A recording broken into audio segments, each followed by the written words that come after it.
आज की ये कहानी जो मैं आपको सुनाने जा रहा हूँ, यह कहानी बहुत ही ज्ञानवर्धक कहानी है। जो लोग इस कहानी को पूरे मन से और दिल से सुनते हैं, उसके घर में कभी भी कोई कलेश उत्पन्न नहीं होगा। उसके घर में हमेशा सुख और शांति बनी रहेगी। उसके घर में माता लक्ष्मी का सदा आगमन रहेगा। तो सब्सक्राइब कर लीजिए हमारे इस चैनल को, ताकि नए आए वीडियो की नोटिफिकेशन सबसे पहले आप तक पहुंचेगी। आपने सुना होगा कि जिसके घर में रोज झगड़े होते हैं, रोज कलेश होते हैं, उस घर में बरकत नहीं होती। उस घर में कभी माता लक्ष्मी का आगमन नहीं होता। और जिसके घर में सुख शांति होती है, उसके घर में सुख समृद्धि की आगमन होती है और माता लक्ष्मी का निवास उसके घर पर सदा बना रहता है। इस कहानी को सुनने के बाद हमें यह पता चल जाएगा कि हमें घर में लड़ाई झगड़े क्यों नहीं करना चाहिए, और जिसके घर में लड़ाई झगड़े होते हैं वो उन लड़ाई झगड़ों को कैसे रोक सकता है, क्योंकि घर में सुख शांति का होना बहुत जरूरी है। क्योंकि जहाँ सुख शांति होता है वहीं माता लक्ष्मी निवास करती है। जहाँ क्लेश उत्पन्न होते हैं, लड़ाई झगड़े उत्पन्न होते हैं, वहाँ माता लक्ष्मी का वास नहीं होता। वहाँ पर दुख और दारिद्र्य का निवास होता है। हो सके तो इस कहानी को पूरा सुने। यह कहानी आपके जीवन में बहुत सीख देगी। यह बहुत ही ज्ञानवर्धक कहानी है, इसे जरूर सुने। एक मोर और मोरनी की कहानी। इससे पहले कि आप हमारी कहानी में खो जाएं, चैनल को सब्सक्राइब करके बेल आइकन को प्रेस करना ना भूलें। चलिए कहानी शुरू करते हैं। एक जंगल में एक मोर और मोरनी रहते थे। मोर और मोरनी बहुत हंसी खुशी जंगल में रहते थे। एक दिन मोरनी मोर से कहती है, पिया जी, हमें यहाँ से चलना चाहिए। हमें वहाँ चलना चाहिए जहाँ हमारे समाज के लोग रहते हैं। काफी सारे मोर मोरनी रहते हैं, हमें वहाँ चलना चाहिए। मोर मोरनी से कहता है, प्रिय, अगर हम वहाँ चलेंगे तो रोज लड़ाई झगड़े होंगे। हम दोनों यहाँ जंगल में कितना सुकून से रहते हैं, वहाँ जाने की क्या जरूरत है। लेकिन मोरनी जिद करने लगती है तो मोर भी मान जाता है। मोरनी की जिद करने पर वो दोनों उड़कर एक नगर में आ जाते हैं। उस नगर का राजा पशु पक्षियों की भाषा को आसानी से समझता था। उस राजा ने कराव शास्त्र की पढ़ाई की थी। कराव शास्त्र मतलब यही होता है कि पशु पक्षियों की भाषा को समझ पाना। वह राजा सभी प्रकार के पशु पक्षियों का आवाज को समझ पाता था। हर जीव जंतु के आवाज को वह बखूबी समझता था कि वह क्या कह रहा है। दोनों मोर और मोरनी उसी नगर में आ जाते हैं। एक दिन की बात है, राजा अपनी रानी से कहता है कि हे रानी, मुझे बहुत तगड़ी भूख लगी है, आप मुझे भोजन खिला दीजिए। राजा की रानी 36 प्रकार के भोजन बना करके एक हाथ में पानी का लोटा और दूसरे हाथ में खाना का थाली लेकर राजा के पास पहुंचती है। रानी जैसे ही भोजन का थाली राजा के समक्ष रखती है तो एक चावल का टुकड़ा नीचे गिर जाता है।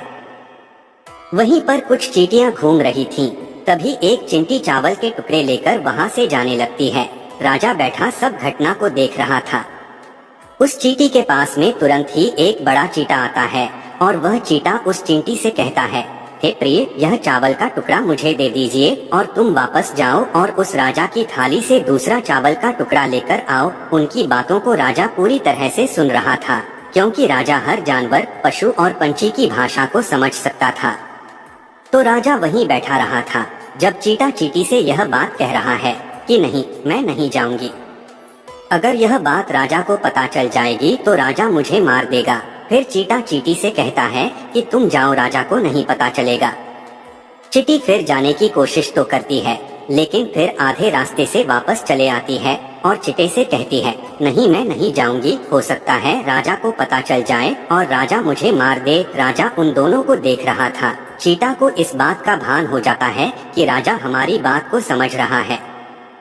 चींटा फिर चींटी से कहता है, देखो, लगता है राजा हमारी बात को समझ रहा है।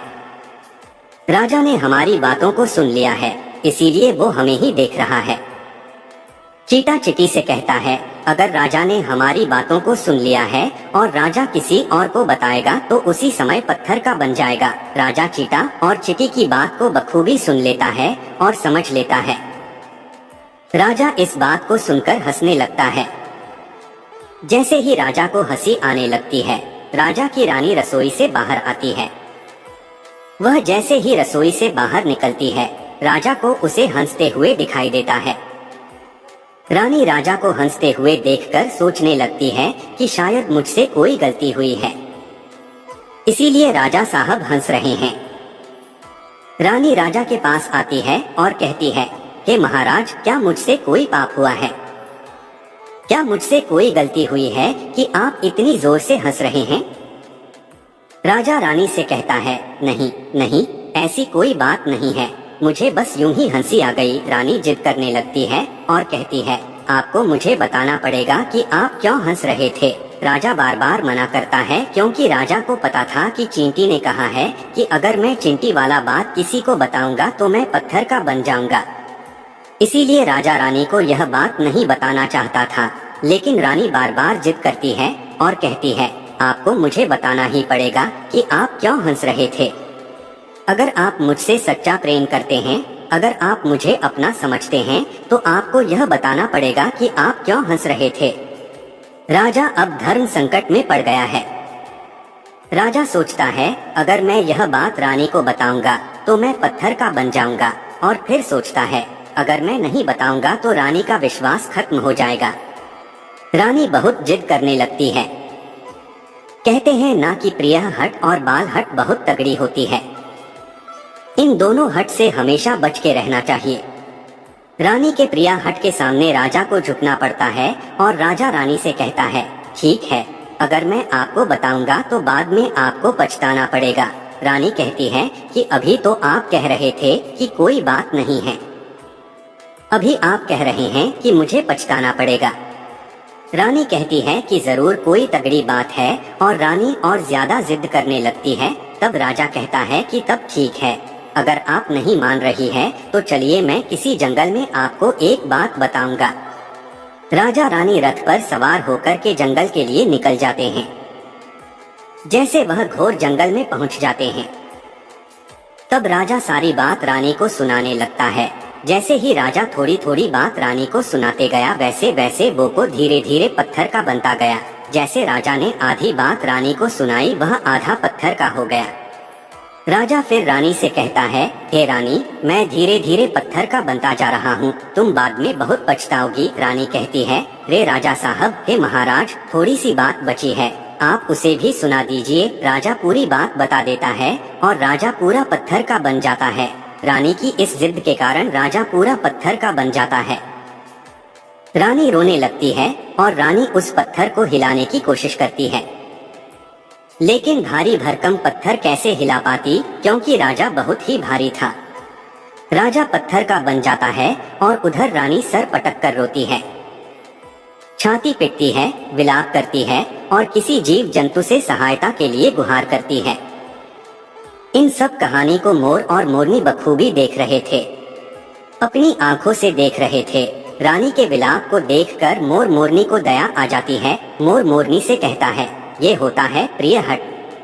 अपनी इसी प्रिय हट की वजह हम उस जंगल में कितना खुशी खुशी रहे थे और यहाँ चले आए। मोरनी मोर से कहती है कि प्रिय, ये रानी बहुत दुखी हो रही है, हमें इसकी सहायता जरूर करनी चाहिए। ये इतना विलाप कर रही है, इसकी ज्यादा तो सहायता हम नहीं कर सकते, लेकिन कम से कम इसको धीरज तो दे ही सकते हैं, यानी उसको विश्वास तो हम दिला ही सकते हैं। यही सोचकर मोर और मोरनी उस रानी के पास जाते हैं और जाकर के रानी को कहते हैं कि रानी साहिबा, जो हुआ वो तो गलत हुआ, लेकिन आप जरा धीरज रखिए, अपने आप को थोड़ा संभालिए। आपके पीछे पूरा राज्य है, राजा तो पत्थर का हो चुका है, अब आपको आपके राज्य का कारोबार आपको ही संभालना है। रानी मोर मोरनी की बात सुनने के बाद कहती है, भाई मोर मोरनी, मैं अपने आप को कैसे संभालूं, क्योंकि अब तो मेरा संसार ही उजड़ गया है, क्योंकि मेरा पति परमेश्वर पत्थर का बन चुका है और मैं क्या करूं। रानी की यह बात सुनते ही उधर मोरनी के मुख से यह निकल जाता है, राजा पत्थर के कैसे हो गए? राजा तो इंसान थे, अच्छे भले थे, लेकिन ये पत्थर के कैसे हो गए? रानी वही बात बताने लगती है जो राजा ने चींटी वाली बात रानी को बताई थी। रानी वही बात मोर और मोरनी को बताने लगती है और रानी भी धीरे धीरे करके पत्थर की बन जाती है। और जब रानी पत्थर की हो जाती है और राजा तो पत्थर का हो ही चुका था, जब दोनों पत्थर के हो जाते हैं, उधर मोर मोरनी को चिंता सताने लगती है। उधर मोर और मोरनी बहुत दुखी हो जाते हैं। मोर मोरनी को यह चिंता सताने लगती है कि यह विपत्ति हमारे ऊपर भी आ सकती है, क्योंकि राजा भी उसी चींटी वाले बात से पत्थर का हो चुका है और रानी भी उसी चींटी वाली बात से पत्थर का हो चुकी है। मोर मोरनी से कहता है, हम पर भी खतरा मंडरा रहा है, क्योंकि तुम स्त्रियों से कोई भी बात छिपती नहीं है। मोरनी मोर से कहती है, पिया जी, यहाँ से हम दूर चले क्या? मोर मोरनी से कहता है, हे बेवकूफ, दूर जाने से क्या फायदा है? यह संकट तो धरती के किसी भी कोने में हमारा पीछा नहीं छोड़ेगा। यह खतरा तो हमेशा हमारे ऊपर मंडराते रहेगा। अगर जाने अनजाने में यह हमारे मुख से निकल गई तो हम भी पत्थर का बन जाएंगे। इसी बात को लेकर मोर और मोरनी बहुत दुखी हो जाते हैं, बहुत चिंतित हो जाते हैं। रात दिन उनको यह दुख खाया जाता है। यह सोचकर वे ना भोजन करते हैं और ना चैन से सोते। बस रात दिन उनको यही दुख सताती है, यही टेंशन रहती है कि यह बात उनके मुख से निकल न जाए। यदि हमारे मुख से ये बात भूल कर भी निकल गई तो दोनों पति पत्नी पत्थर का बन जाएंगे। यही सोचकर मोर ने दिमाग लगाया कि यदि मैं सारी चींटियों को खत्म कर दूं तो यह सब खत्म हो सकता है, क्योंकि ये सारा कराधरा तो चींटियों का है। मोर मोरनी से कहता है, प्रिय, अगर हम सृष्टि से सारी चींटियों को खत्म कर दें तो चींटियों का संकट समाप्त हो जाएगा। और मोर मोरनी इस बात से राजी हो जाते हैं और सभी चींटियों को मारकर खाना शुरू कर देते हैं। मोर और मोरनी का इतना आतंक हो गया था कि सभी चींटियां डर के मारे और बिल खोद के धरती के अंदर जाकर छिप गई। मोर और मोरनी ऐसी निगरानी रखते हैं कि उन्हें जहां भी चींटी दिखती है तुरंत दबोच लेते हैं। कोई भी चींटी मोर और मोरनी के इस आतंक के वजह से बाहर ही नहीं आती थी। सभी चींटियों ने जमीन के अंदर अपना बिल बनाना शुरू कर दिया और जमीन के अंदर ही जाकर बैठ जाती। काफी समय बीतने के बाद चींटियों को भूख सताने लगी, क्योंकि भोजन तो बिल में मिलता नहीं, भोजन तो बाहर मिलता है। जैसे भोजन लेने के लिए चींटी बाहर आती, मोर उसे दबोच लेता है और उसे जान से मार देता। एक चींटी और एक चिता बिल के अंदर भोजन के लिए तड़पते हुए श्री हरि विष्णु का जोरदार भजन करने लगे। भक्ति करते करते उन्हें ये भी मालूम नहीं था कि वह कहाँ है, कहाँ नहीं है। वे घोर तपस्या में लीन हो गए। अंत में जाकर श्री हरि विष्णु उन्हें दर्शन देते हैं और भगवान विष्णु कहते हैं, चिटी चिटा, जो तुम्हें मांगना है मांग सकते हो, हम तुम्हारे भक्ति से प्रसन्न हैं। क्योंकि चिंटा और चींटी ने निरंधार भक्ति की थी, ना ही कोई जल ग्रहण किया, ना ही अन्न। इसलिए भगवान विष्णु बहुत जल्दी प्रसन्न हो गए और आकर कहने लगे, जो तुम्हें मांगना है मांग सकते हो, हम तुम्हारी भक्ति से बहुत प्रसन्न हैं। उधर चिंटा और चींटी ना जाने कितने दिनों से भूखे और प्यासे थे। दोनों एक ही बात कहते हैं, हे प्रभु, अगर आप हमें वर देना चाहते हैं तो हमारे पेट में गांठ लगा दीजिए। उन्होंने सोचा, अगर हमारा पेट नहीं होगा तो हम बाहर क्यों जाएंगे और मोर मोरनी हमें नहीं खाएंगे। इसीलिए उन्होंने मांगा, है प्रभु, हमारे पेट में गांठ लगा दीजिए। भगवान विष्णु कहते हैं, तथास्तु, और चींटियों के पेट में गांठ लग जाती है। आज भी उन चींटियों के पेट में गांठ लगी हुई है। चींटियों का पेट नहीं होता। फिर चिंटा और चींटी भगवान विष्णु से कहते हैं, प्रभु, हमारे पेट में तो गांठ लग गई है, लेकिन अभी भी हमें मोर और मोरनी से खतरा है। मोर और मोरनी हमारे इंतजार में अभी भी ऊपर जमीन पर बैठे हैं और जैसे ही वे लोग हमें देखेंगे वे हमें मार देंगे। भगवान विष्णु मोर से कहते हैं, हे मोर, तुम चींटियों का शिकार करना बंद कर दो। इसमें चींटियों का कोई दोष नहीं है। जो दोषी था वो राजा था, क्योंकि राजा ने कराव शास्त्र की पढ़ाई की थी। इसीलिए वो सभी जीव जंतु का भाषा को समझने में सक्षम था। उसके साथ साथ वो जिन भाषा को समझता था उनका रूप बदलने में भी सक्षम था। पशु पक्षियों का वह रूप धारण किया करता था और जब वह राजा रूप धारण करता था उन पक्षियों के साथ संभोग भी किया करता था। और जब वो पशु पक्षी गर्भ धारण करते थे तो वो उन्हें छोड़ करके इंसान बन जाता था और फिर ऐसी पशु पक्षियों पर वह जोर से हंसता था। इसकी ऐसी मूर्खता के कारण ही आज ये राजा पत्थर का बना पड़ा है। मोर कहता है, हे प्रभु, उनकी पत्नी का उनकी रानी का क्या दोष है। श्री हरि विष्णु कहते हैं कि उनकी पत्नी भी उनके इस पाप में भागीदारी है, क्योंकि उनकी पत्नी अगर उनको रोकती तो वह इतना बड़ा पाप नहीं करता। इसीलिए उनकी रानी भी इस पाप की भागीदारी है, इसलिए आज वो भी पत्थर का बन चुकी है। श्री हरि के समझाने के बाद मोर उनसे कहता है, हे प्रभु, पर इस बात को हम किसी और से कहेंगे जो कि रानी ने हमें सुनाई है, तो क्या हम पत्थर के बन जाएंगे? श्री हरि विष्णु कहते हैं कि तुम्हारा यह श्राप अब समाप्त हो चुका है, तुम्हें किसी से कहने पर कोई फर्क नहीं पड़ेगा। आप किसी से भी कह सकते हैं, तुम्हारे ऊपर से खतरा टल चुका है। मोर और मोरनी बड़ी प्रसन्न हो जाते हैं, उनका खुशी का कोई ठिकाना नहीं था। श्री हरि विष्णु अंतर्ध्यान हो जाते हैं और चले जाते हैं, और इधर मोर मोरनी का खुशी का कोई ठिकाना नहीं था। अगर किसी जानवर को, किसी पशु को खुशी होती है तो वह झूमने लगता है, नाचने लगता है। यही बात मोर के साथ हुआ। मोर को जब ये पता चला कि उनके ऊपर से खतरा टल चुका है, तो वो खुशी में नाचने लगा, जोरदार नाचने लगा। उसकी खुशी का कोई ठिकाना नहीं था, वह खुशी के मारे पागल हो रहा था। फिर जैसे ही मोर खुशी के मारे अपने पैरों के नीचे देखता है कि फटे बदसूरत पैर मोर के बने हुए थे, मोर अपने पैरों को देखकर रोने लगता है।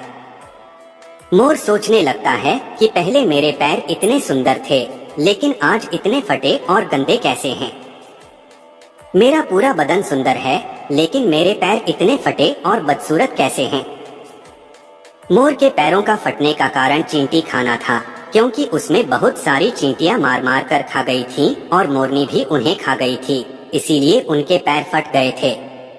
आज भी कोई इंसान अगर चींटी खाता है तो उसके शरीर में छोटे छोटे दाने पड़ जाते हैं। यदि आप ज्यादा मात्रा में चींटी खाओगे तो आपका बदन भी फटने लगेगा। सांप केंचुली क्यों छोड़ता है? क्योंकि सांप चींटी खाता है और इसीलिए उसके शरीर में फट जाता है, अलग हो जाते हैं। इसी तरह मोर के पैर फट गए थे और वे बदसूरत हो गए थे, इसलिए मोर अपने पैरों को देखकर जोर जोर से रोने लगा। मोरनी मोर को धीरज रखवाती है और कहती है, जो हुआ वो तो हो गया, रोने से क्या होगा। मोर नाचता और जोर जोर से रोता है, इसलिए उसकी आंखों से आंसू की धारा बह रहे थे। मोरनी मोर को धीरज रखवाती है और उसके आंसुओं को नीचे गिरने से रोकती, लेकिन रोक नहीं पाती।